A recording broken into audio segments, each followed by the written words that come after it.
ইরানের চাবাহার বন্দরের কাছে সামুদ্রিক নিরাপত্তা বেল্ট 2025 নামে চীন, রাশিয়া ও ইরানের যৌথ নৌ মহড়া অনুষ্ঠিত হয়েছে।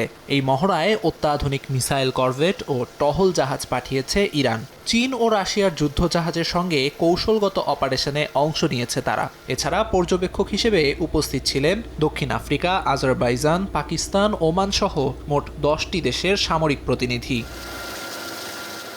আয়োজকদের দাবি, কৌশলগত এলাকায় সামরিক শক্তি বাড়াতেই এই মহড়া। মূল উদ্দেশ্য সামরিক শক্তিমত্তা বাড়ানো, সমুদ্র নিরাপত্তা রক্ষা এবং পারস্পরিক সহযোগিতা জোরদার করা।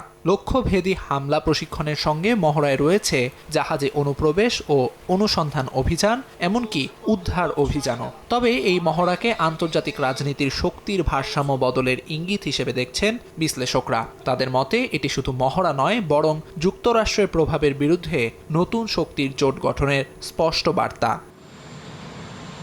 যদিও এই মহড়ায় মোটেও চিন্তিত নন বলে জানিয়েছেন মার্কিন প্রেসিডেন্ট ডোনাল্ড ট্রাম্প, তবে আন্তর্জাতিক বিশ্লেষকরা বলছেন ওমান উপসাগর ও হরমুজ প্রণালীর মতো কৌশলগত জলসীমায় এ ধরনের মহড়া পশ্চিমা বিশ্বকে চাপে ফেলবে।